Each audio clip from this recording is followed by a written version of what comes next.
오늘은 와서 조반을 먹으라 하는 제목으로 하나님 말씀 전하도록 하겠습니다. 여러분, 아침 드셨습니까? 네, 저는 점심도 벌써 먹었습니다. 우리나라 사람들의 인사 중에 식사하셨습니까? 하는 인사가 있습니다. 식사 때를 즈음해서 하는 인사이기도 하고, 예전에 가난하던 시절에는 먹는 문제가 가장 큰 일이니까 안부를 물을 때 식사를 했는지 하는 것으로 인사를 대신하였습니다. 그리고 요즘에는 친구나 선후배들의 인사 중에 언제 밥 한번 먹자, 식사 한번 하자 하고 하는 인사도 있죠.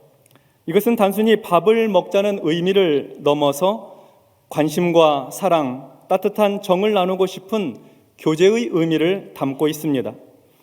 이처럼 우리 문화에서 식사는 서로의 안부를 묻고 관심을 가지고 사랑으로 소통하는 삶의 연결고리가 됩니다. 이 먹는 것은 또한 우리 예수님의 가장 큰 관심사 가운데 하나였습니다. 예수님은 세리들, 죄인들과 어울려 먹고 마시는 것을 즐거워하셨습니다.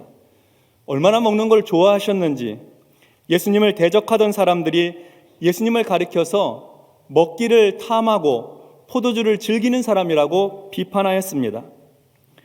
또한 예수님이 가난한 사람들을 먹이셨는데 그 유명한 물고기 2마리와 떡 5개로 5,000명을 배불리 먹이신 기적의 사건도 있었습니다. 굉장한 일이었죠.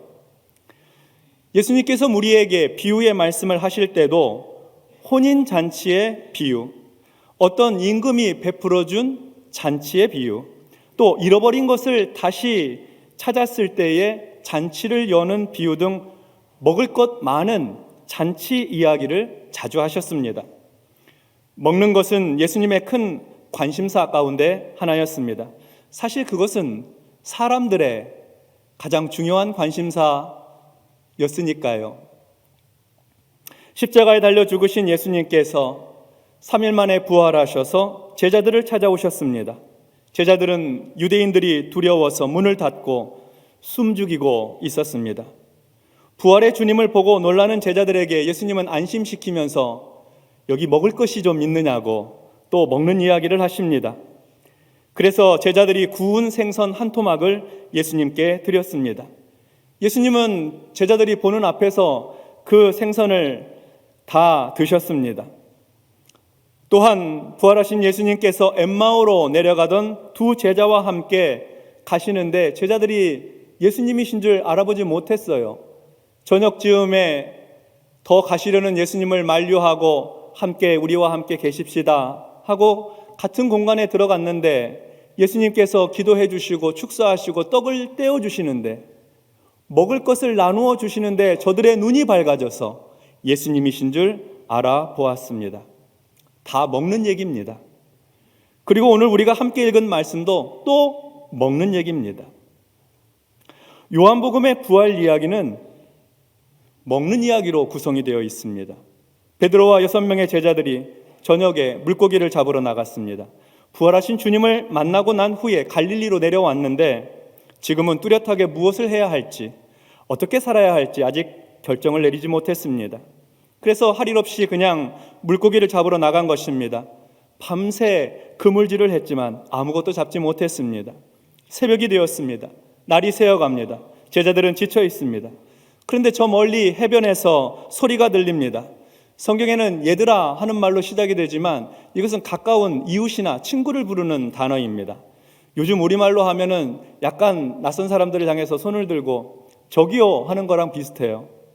저기요, 뭘 좀 잡았나요? 아니요, 못 잡았습니다. 아, 그래요? 그러면 그물을 배 오른편에 한번 내려보지요. 그러면 잡을 겁니다. 그래서 제자들이 배 오른쪽에 그물을 던지니 고기가 너무 많이 걸려서 그물을 끌어올릴 수가 없었습니다. 그때 요한이 베드로에게 말합니다. 저분은 주님이시다. 주님이시라는 말을 듣고 시몬 베드로는 일하느라고 벗어두었던 옷을 다시 두르고 바다에 뛰어내렸습니다. 나머지 제자들은 작은 배를 탄 채로 고기가 든 그물을 끌면서 해안으로 나왔습니다. 육지에서 불과 한 90m 정도 떨어진 곳에서 그들이 그물질을 하고 있었던 겁니다. 오늘 본문의 9절 말씀을 함께 보도록 하겠습니다. 육지에 올라보니 숯불이 있는데 그 위에 생선이 놓였고 떡도 있더라. 제자들이 육지에 올라와 보니까 숯불이 피워져 있습니다. 그 숯불 위에 생선이 놓여 있고 떡도 있습니다. 숯불로 구운 생선과 떡, 상상만 해도 행복합니다. 지난 1월 달에 우리 장로님들과 함께 수유리 한신대학원에서 1박 2일로 당회원 수련회를 가졌었습니다. 둘째 날 아침, 월요일 아침이었는데요. 일어나 보니까 눈이 벌써 수북이 쌓여 있어요. 그리고 눈이 계속 내립니다. 눈 오는 날 아침에 학교 근처의 식당에 갔는데요. 생선구이 전문점입니다. 섭씨 500도 화로에 생선을 넣어서 구워내니까 겉은 바삭한데 속은 한없이 부드럽습니다. 고등어 구이, 삼치구이를 시켜가지고 아침 식사를 하는데 그렇게 맛있을 수가 없어요. 행복한 아침 식사를 장로님들과 함께 했습니다. 그런데 예수님께서 준비하신 생선구이는 숯불 생선구이입니다. 숯불 향기가 가득 입혀져 있는 생선구이. 밤새 지친 제자들을 위해서 준비해 놓고 계셨던 것이죠. 부활하신 주님도 반갑고 숯불에 구워지는 생선 냄새도 반갑습니다. 너무나 행복한 아침이죠. 10절과 11절의 말씀을 이어서 보겠습니다. 예수께서 이르시되 지금 잡은 생선을 좀 가져오라 하시니 시몬 베드로가 올라가서 그물을 육지에 끌어올리니 가득히 찬 큰 물고기가 153마리라. 이같이 많으나 그물이 찢어지지 아니하였더라. 아멘. 예수께서 지금 잡은 생선을 좀 가져오라 하고 말씀하십니다. 베드로가 올라가서 그물을 육지에 끌어올렸습니다. 그물에는 가득히 잡힌 물고기 153마리가 그 안에 갇혀 있었습니다. 그물 안에 이렇게 많은 물고기를 잡았지만 그물이 찢어지지 않았다고 말씀합니다. 베드로는 3년 전에 예수님께서 자기를 제자로 부르시던 날이 떠올랐습니다. 그때도 밤새 그물질을 했지만 아무것도 잡지를 못했었습니다. 그때 주님은 베드로에게 깊은 곳으로 가서 그물을 내리라고 말씀하셨습니다. 말씀에 순종하여 그렇게 했더니 많은 물고기를 잡았고 동료들에게 도와달라고 해서 2배에 가득 채웠었습니다. 그물이 찢어질 정도였죠. 그때 주님은 베드로에게 나를 따라오너라, 내가 너로 사람을 낚는 어부가 되게 하리라 말씀하셨습니다. 이렇게 하여 예수님을 따라 제자로 살아온 세월이 3년입니다. 만감이 교차합니다. 예수님께서 대제사장의 뜰에서 신문을 받으실 때 베드로는 사람들의 질문에 대하여 예수님을 모른다고, 나는 저 사람을 모른다고 3번이나 부인했었습니다. 그 일이 후회스러워 밖에 나가 통곡을 했었지요. 이렇게 부활하신 주님과 갈릴리 바닷가에서 다시 만나다니, 그리고 3년 전에 그 일이 데자뷰처럼 떠오르게 되니 주님 앞에서 더욱 죄스러울 뿐입니다. 베드로만 그렇습니까? 다른 제자들도 모두 예수님을 버리고 도망친 자들이 아닙니까? 부활하신 주님을 만나 뵈는데 그러면 막 반갑고 너무너무 좋아야 되는데 그동안 자기들이 한 일이 있으니까 죄송해서 송구스러워서 고개를 들지 못하는 거예요. 그런데 주님은 아랑곳 없이 베드로에게 말씀하시는 겁니다. 지금 잡은 물고기 좀 가져오너라. 12절과 13절을 보겠습니다. 예수께서 이르시되 와서 조반을 먹으라 하시니 제자들이 주님이신 줄 아는 거로 당신이 누구냐 감히 묻는 자가 없더라. 예수께서 가셔서 떡을 가져다가 그들에게 주시고 생선도 그와 같이 하시니라. 아멘. 예수님께서 위축되어 고개를 들지 못하고 있는 제자들에게 말씀하십니다. 와서 조반을 먹으라. 자, 아침 먹자. 이런 말씀입니다.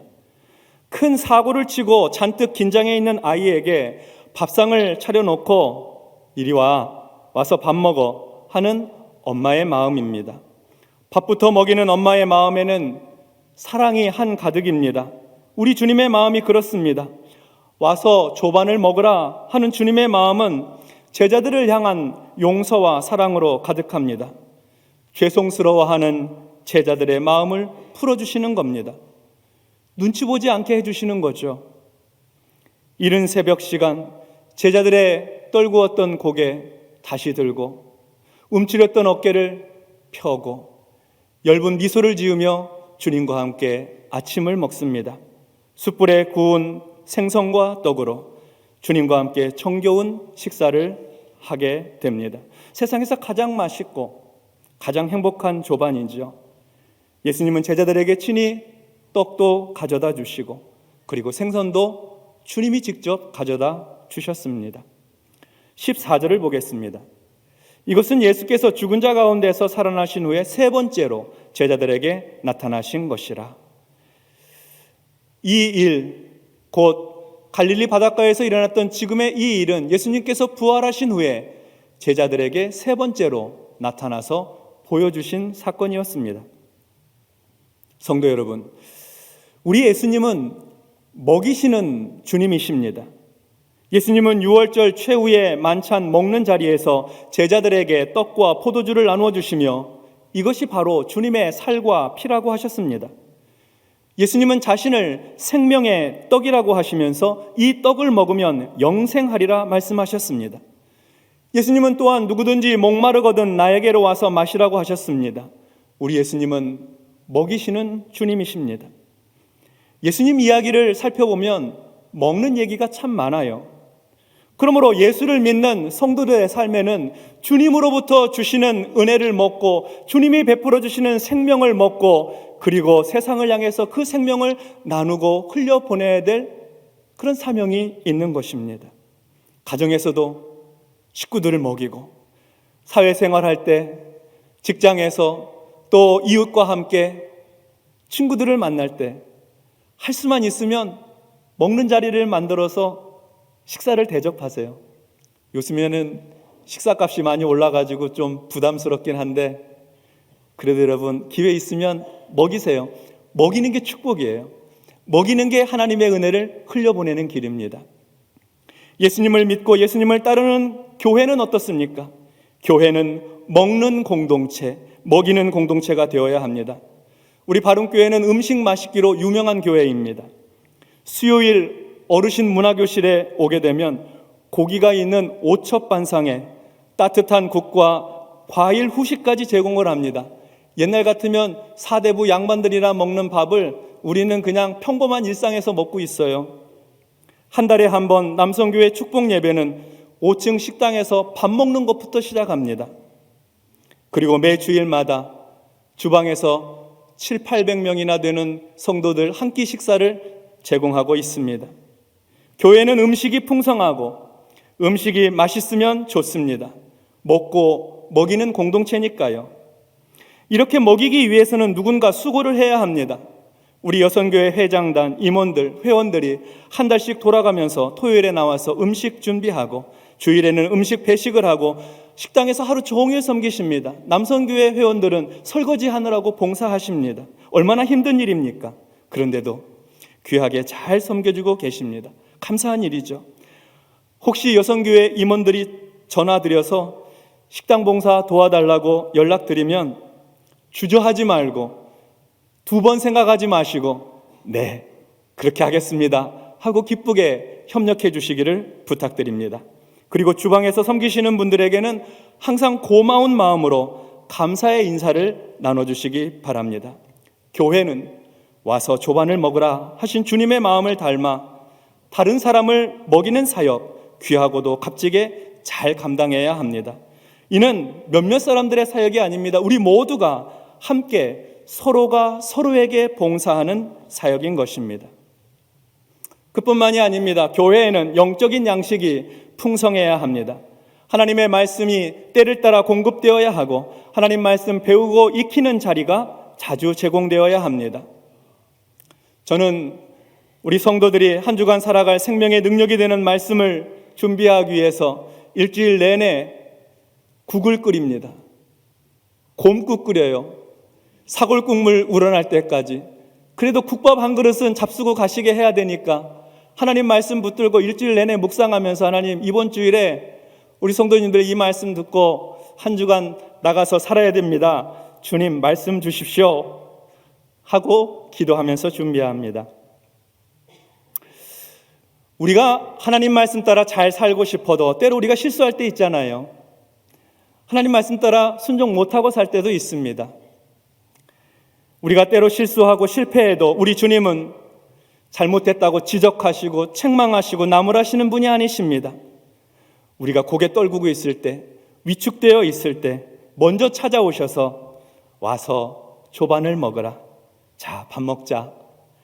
생명을 주시는 주님, 생명을 이어가도록 먹이시는 주님이십니다. 은혜의 주님이세요. 후에 베드로는 예수님으로부터 내 양을 먹이라 하는 사명을 받습니다. 성도들에게 영적인 양식을 공급하라는 것이죠. 성도들의 신앙생활을 도우라는 사명입니다.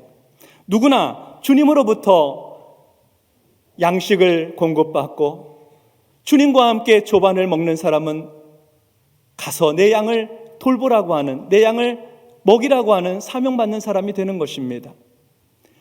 우리가 주님으로부터 은혜의 말씀, 생명의 양식을 공급받고 있습니까? 주님이 우리를 살리셔서 부활의 주님께서 우리에게 찾아오셔서 와서 조반을 먹으라 말씀하고 계시는 소리가 들리십니까? 우리는 세상에 나가서 그 주님의 생명을 나누어 줘야 될 사명 있는 사람들입니다. 세상에 나가서 우리 주변에 있는 사람들에게, 낙심한 사람들에게, 주님을 알지 못하는 사람들에게 그 생명을 나눠 주어야 될 그런 사명 있는 사람들이 우리 예수 믿는 사람들입니다. 그러므로 설교를 듣는 내내 그 사람하고 밥 한번 먹어야 되는데, 요즘에 교회에서 잘 안 보이는 그 식구, 목장 식구 한번 만나야 되는데 하는 마음에 떠오르는 사람이 있거든. 이번 주간에는 연락을 하세요. 밥 먹자고 하세요.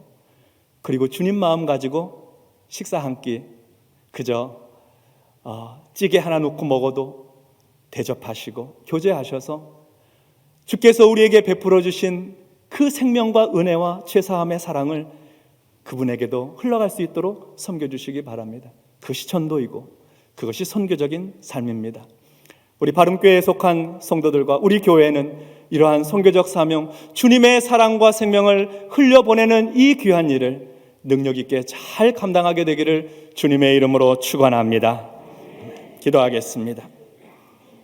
하나님 감사합니다.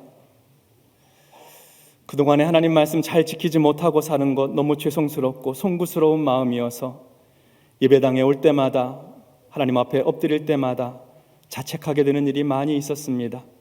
주님, 우리를 도와주셔서 오늘 부활의 아침 와서 조반을 먹어라, 밥 먹자 하고 초청하시는 주님의 음성을 듣습니다. 우리에게 생명 주시고 능력 주시고 격려하시는 주님의 음성을 듣고 우리는 다시 세상으로 나아갑니다. 우리 주변에 있는 사람들, 주님이 사랑하는 그 사람들에게 예수 생명을 흘려보내는 믿음의 종들이 다 될 수 있도록 주여 우리를 축복하시고 사용하여 주시옵소서. 예수님 이름으로 기도하옵나이다. 아멘.